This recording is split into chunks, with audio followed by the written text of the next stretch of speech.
Hello friends, welcome to street కెట్లాక్. మరో మంచి వీడియోతో ఈరోజు నేను మీ ముందుకు వచ్చాను. విజయవాడలో దసరా నవరాత్రులు సందర్భంగా మంచి మంచి ఈవెంట్స్ అయితే జరుగుతున్నాయి. అందులో ఒక 2 ఈవెంట్స్ మనం కవర్ చేయడం జరిగిందనమాట. అందులో మొదటిది విహాన్ అని చెప్పి ఈ ప్రోగ్రామ్ అయితే కండక్ట్ చేస్తున్నారు. ఇది వచ్చేసరికి విజయవాడలోని ఇందిరాగాంధీ స్టేడియంలో అయితే జరుగుతుందన్నమాట. రెండోది వచ్చేసరికి ఉత్సవ్ అనమాట. ఇది వచ్చేసరికి మనకి భవానీపురంలో జరుగుతుందన్నమాట. కరెక్ట్ చెప్పాలంటే కుమ్మరిపాలెంలో. సో విహాన్ అనేది ఇందిరాగాంధీ స్టేడియంలో జరుగుతుంది. ఇక్కడ ఒక హెలికాప్టర్ రైడ్ అయితే వీళ్ళు కండక్ట్ చేస్తారు. అది కూడా దసరా నవరాత్రుల సందర్భంగా. సో ఇక్కడ నేను అక్కడ ఉత్సవ్, ఇక్కడ ఈ హెలికాప్టర్ రైడ్ 2 కవర్ చేస్తాను. మీరు ఎక్కడికి వెళ్ళాలో నిర్ణయించుకోండి. ఈ రైడ్ వచ్చేసరికి ఒకరికి 5,000 రూపాయలు. రైడ్ మొత్తం టైం వచ్చేసరికి దాదాపుగా 8 నిమిషాలు ఉంటుంది.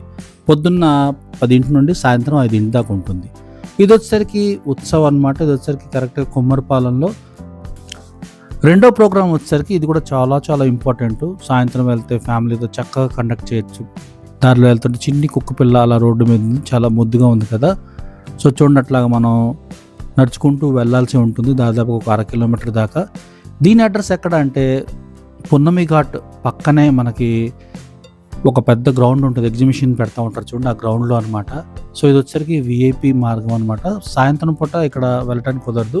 ఇక్కడ దాదాపు 4-5 వెళ్ళాను కాబట్టి పెద్దగా ఏం పట్టించుకోలేదు. ప్రోగ్రామ్స్ ఏం స్టార్ట్ చేయలేదు అనమాట. సో ఉత్సవ్ అనమాట. ఇక్కడ సాయంత్రం పూట మంచి మంచి కార్యక్రమాలు జరుగుతూ ఉంటాయి. ఇక్కడ మనం లోపలికి వెళ్ళిన తర్వాత చాలా చాలా ఎగ్జిబిషన్స్, ప్రోగ్రామ్స్ మరియు డ్రోన్ షో అన్నీ కూడా సాయంత్రం నిర్వహిస్తారనమాట. నేనైతే సాయంత్రం 4 అట్లా బయలుదేరితే ఇక్కడ వచ్చేసరికి 5:30 అయిందనమాట. సో ఇక్కడ చూడండి, అంతా చాలామంది కూర్చోటానికి ఇలా నీట్గా మొత్తం ఏర్పాటు చేయడం జరిగిందన్నమాట. సాయంత్రం అయితే ఇక్కడ లైట్లతో మిలమిల్లాడిపోతుంది. సాయంత్రం రావాలంటే ఈ రోడ్ నుండి మనం లోపలికి వెళ్ళాలంటే మనకి కంపల్సరీగా ఒక విఐపి పాస్ అయితే కావాల్సి ఉంటుందన్నమాట. సో అలా లోపలికి వచ్చిన తర్వాత కొన్ని స్టాల్స్ కూడా పెట్టారు, చాలా చాలా బాగున్నాయి. ఇక్కడ స్టాల్స్లో మనం చూసుకుంటే కనుక కొన్ని లేడీస్ బట్టలు అయితే ఉన్నాయన్నమాట. కొన్ని శారీస్, కొన్ని డ్రెస్సెస్ అన్నీ ఉన్నాయి. అంతేకాకుండా ఇక్కడ నాకు బాగా నచ్చింది ఏంటంటే ఒక ఈ బట్టలు నేసేది మనకి ఈ మగ్గం ఉంటుంది చూడండి, మగ్గం పెట్టి అక్కడే మనకు కావాలన్న డిజైన్ వీళ్ళు అల్లి ఇస్తున్నారు అనమాట. ఇక్కడ చాలా వరకు లేడీస్కి సంబంధించిన ఐటమ్స్ చాలా ఉన్నాయి, జెంట్స్కి కూడా ఉన్నాయి. ఇక్కడ కావాలంటే మగ్గం మీద చీర కూడా మనకి అల్లి ఇస్తారంట, టైం పట్టిద్ది. సో చూడండి, ఇక్కడ ఇవన్నీ చాలా కాస్ట్లీ శారీస్ అంట. మనకంత అవగాహన ఐడియా ఏం లేదు. జస్ట్ ఇక్కడ ఏమేమి ఉన్నాయి చూపిస్తున్నాను, ఒక ఐడియా అనమాట. మీరు అక్కడికి వెళ్ళి ఇటు తిరిగి టైం వేస్ట్ చేసుకోకుండా కరెక్ట్గా టార్గెట్ ఏరియాకి వెళ్ళి మీకు ఏం కావాలో అవి తీసుకుంటారని చెప్పి ఇవన్నీ నేను మీకు చూపిస్తున్నాను అనమాట. సో చూడండి, ఇక్కడ ఈ ప్రాంగణం అంతా కూడా చాలా చాలా బాగుంది. చక్కగా చాలా నీట్గా క్లీన్గా మెయింటైన్ చేస్తున్నారు. సో ఈవినింగ్ అయితే సూపర్గా ఉంటుందంట ఇక్కడ చూడండి, రకరకాల అన్ని వస్తువులన్నీ అమ్ముతూ ఉన్నారు. చిన్న చిన్న స్టాల్స్లా పెట్టారనమాట. ఇక్కడ నిజంగా చెప్పాలి, నిజం మాట్లాడాలి అంటే ఇక్కడ ఈ ఎగ్జిబిషన్కి వెళ్ళటానికి ఒక మోటో ఉంది, నేను చెప్తాను మీకు తర్వాత. చూడండి, చక్కటి బొమ్మలు, కొండపల్లి బొమ్మలు, బొట్టలు, చేనేత వస్త్రాలు చాలా ఉన్నాయి. ఈ ప్యాకెట్స్ చూస్తున్నారు కదా, ఈ ప్యాకెట్ గురించి వాళ్ళే వివరిస్తారు. చిన్న చిన్న డబ్బాలు నేను తీసుకొని తింటున్నాను, ఒకసారి వినండి. ఇది ½ కేజీ అయితే 370. ఓకే, 220. ఏంటివి? 10 టైప్స్ ఆఫ్ సీడ్స్ సార్. ఇవి రోస్టెడ్, బట్టీలో పెట్టి ఇచ్చేస్తారు. ఉప్పు కారం నూనె ఏం లేకుండా మట్టి కుండలు ఇసుకలో వేపినవి. ఓకే. నేను మా ఇచ్చాల కొట్టుకు వెళ్ళినప్పుడు అక్కడ ఒక డబ్బా 200 గ్రామ్స్ తీసుకుంటున్నాను. 130 రూపాయలు వీళ్ళు ఛార్జ్ చేస్తున్నారు. దాన్ని బట్టి దాని కాస్ట్ మీరు ఎంతో అంచనా వేయండి. సో చూడండి, ఇక్కడ ఇవైతే వెరైటీగా ఉన్న చిప్స్లు, తినండి, టేస్ట్ చేయండి అని చెప్పారు. ఇవి వచ్చేసరికి నార్మల్ చిప్స్లు కాదంట, రాగులు, సజ్జలు, చిరుధాన్యాలు ఉంటాయి చూడండి, వాటితో చేసిన చిప్స్లు అనమాట ఇవి. ఈ కాన్సెప్ట్ నాకు యూనిక్ అనిపించింది. చూసారుగా, ఇది ఆడవారికి ఉద్దేశించి చాలా కొట్లు ఉన్నాయి. ఇక్కడ లేడీస్కి సంబంధించిన డ్రెస్సులు చాలా ఉన్నాయన్నమాట. అసలు సూపర్గా ఉన్నాయి. చేనేతవి అవన్నీ ఇక్కడ పెట్టడం జరిగిందనమాట. క్లైమేట్ కూడా చూడండి, ఒకసారి మనం లోపలికి వచ్చిన తర్వాత మనం అలసిపోతే తిరిగి ఎక్కడన్నా కూర్చోవచ్చు అనమాట. వచ్చరికి పిల్లల కోసం పెట్టింది. ఇక్కడ అమ్మవారి ఒక చిన్న గుడి కూడా ఏర్పాటు చేయడం జరిగిందనమాట. సో ఆ గుడి దగ్గరికి కూడా వెళ్దాం. ఇవన్నీ మనం ఇప్పుడు దాకా చూసిన స్టాల్స్ అనమాట. సో ఇక్కడికి నేను రావటానికి ఒక మోటో అయితే ఉంది, చెప్తాను చివరకు మీకు. చూడండి, ఇట్లా కావాలంటే ఇక్కడ చిన్నపిల్లలు సెల్ఫీ దిగొచ్చు అనమాట. సెల్ఫీల కోసం పెట్టినవి ఇవన్నీ. సాయంత్రం అయితే అసలు లైటింగ్ దాంట్లో అసలు అవి వెలిగిపోతూ ఉంటాయి ప్రాంగణం అంతా. ఇది వచ్చరికి అమ్మవారి గుడి అనమాట. లోపల వెళ్ళాలంటే టికెట్ కూడా ఇక్కడ ఏర్పాటు చేశారు. చూడండి, ఇక్కడ చాలామంది సెల్ఫీలు దిగుతున్నారు. చాలా బాగుంది అసలు క్లైమేట్ అయితే. అసలు మనకి టైము గంట 2 గంటలు 3 గంటలు ఎట్లా గడిచిపోద్దో తెలియదు అనమాట. పిల్లలతో వెళ్తే ఇంకా చాలా చాలా బాగుంటుంది.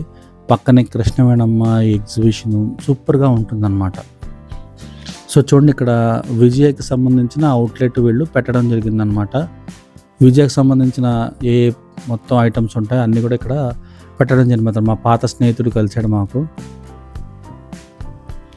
సో చూడండి, విజయకి సంబంధించిన ఐటమ్స్ అనమాట. ఇది చాక్లెట్ పాండ్ అనమాట. సో ఇక్కడ కొన్ని స్టాల్స్ పెట్టారు. చూడండి, కొండపల్లి బొమ్మలకు సంబంధించిన స్టాల్ అనమాట. చాలా బాగా నచ్చింది నాకైతే. ఇక్కడ చూడండి, ఐస్ క్రీమ్ స్టాల్స్ ఇవన్నీ కూడా సాయంత్రం పూట వీళ్ళు అంటే దాదాపుగా 6 అట్లా ఓపెన్ చేసుకుంటారు అనమాట. అంటే ఏదైతే ఫ్లోటింగ్ ఉంటుందో అవి ముందుగానే ఓపెన్ చేస్తారు. మాడుగుల హల్వా అంట, మంగరాజు గారి మాడుగుల హల్వా. ఇందులో తేనె, బెల్లము, పంచదారతో చేసిన హల్వా. ఒకసారి వినండి, చెప్తారా.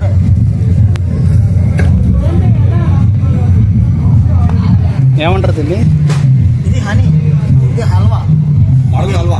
మాడుగుల హల్వా ఫేమస్.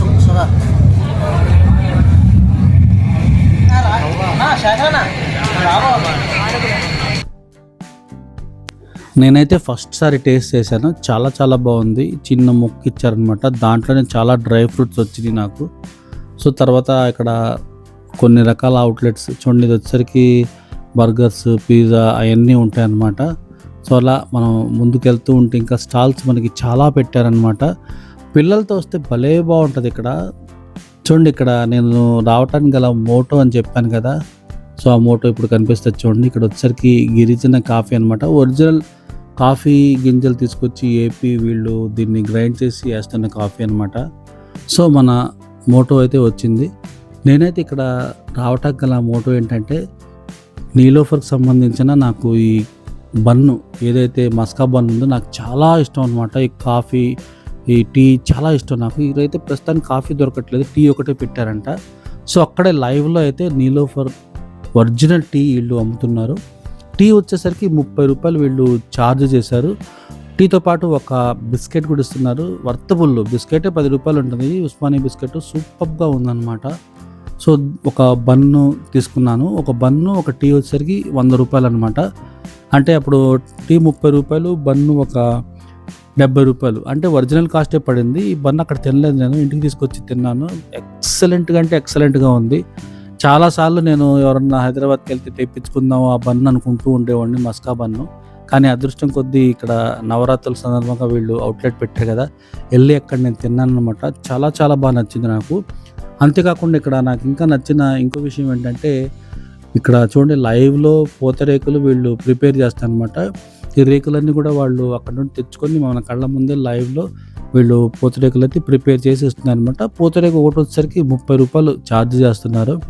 కొంచెం ఎక్కువే, కాకపోతే ఏంటంటే ఎక్కడి నుండో వచ్చి పెడతారు కాబట్టి ఇక్కడ అన్ని డబ్బులు కట్టుకోవాలి కాబట్టి కొంచెం ఎక్కువగానే ఉంటుంది. టేస్ట్ చూసాను, చాలా బాగుంది. డ్రై ఫ్రూట్స్ యొక్క ఈ పూతరేకు అనమాట. ఇక్కడ గొప్ప విషయం ఏంటంటే మన కళ్ళ ముందే తయారు చేస్తున్నారు. ఒరిజినల్ ఫ్రెష్ అనమాట. మనం డబ్బాల్లో కొనుక్కొని వచ్చి తింటుంటాం కదా, అది వాళ్ళు ఎప్పుడు తయారు చేశారు చెప్పలేము. ఇది అయితే మాత్రం ఒరిజినల్ ఫ్రెష్, అప్పటికప్పుడే తయారు చేసి ఇస్తారు కావాలంటే. ఒకటి వచ్చేసరికి 30 రూపాయలు అనమాట. డబ్బా ఎంత ఉంటో కనుక్కోవడం మర్చిపోయాను నేను. మన బాక్స్ తీసుకుంటే ఏమైనా తగ్గిద్దేమో తెలియదు, మీరు వెళ్తే కనుక కనుక్కోండి. సో చూడండి, పౌడర్ వేసారు చూడండి, అది వచ్చేసరికి బెల్లం అనమాట. అది రెగ్యులర్ బెల్లం కాదు, ఒరిజినల్గా అది ఏదో ఒక వేరే రకమైన బెల్లం అనమాట. అది దాన్ని పౌడర్ చేసినా సరే గడ్డ కట్టలేదు. నేను ఒకసారి వీడియో తీసినప్పుడు వాళ్ళు ఊరికి వెళ్తే అక్కడ చూశాను నేను. అక్కడ ఈ బెల్లాన్ని వాళ్ళు పౌడర్ చేసినా సరే అది గడ్డ కట్టట్లేదు, ముద్ద అవ్వట్లేదు. సో ఇంకా పక్కనే ఇంకో రకమైన హల్వా అనమాట. సో వివరాలు ఏది కనుక్కోలేదు, ఆల్రెడీ ఒకసారి హల్వా చూశాను కాబట్టి. చక్కగా వీళ్ళు కోస్తూ ఉన్నారు చూడండి, ఎంత గట్టిగా ఉంది చూడండి, అసలు కత్తి పెట్టి బల ప్రదర్శన అంతా చేస్తున్నారు దాని మీద. సో పక్కనే మనకి మిర్చి బజ్జీలు కూడా స్టాల్ పెట్టడం జరిగింది. ఇది కూడా చాలా ఆకర్షణీయంగా అనిపించింది. ఇటువంటివన్నీ కూడా మనం ఎగ్జిబిషన్ పెడితే ఎగ్జిబిషన్లో తింటూ ఉంటాం కదా. సో మనం తీసుకున్న ఫుడ్ని చక్కగా కూర్చొని ఆస్వాదించడానికి మనకి ఇక్కడ చక్కగా ఈ చైర్స్ కూడా వేయడం జరిగింది. దీంతో పాటు పక్కనే చూడండి రుమాలి రోటీ కూడా వీళ్ళు ప్రిపేర్ చేస్తున్నారు. రుమాలి రోటీ, వెజ్ కర్రీస్, చాలా రకాలుగా ఫుడ్ స్టాల్స్ అయితే పెట్టడం జరిగింది అనమాట.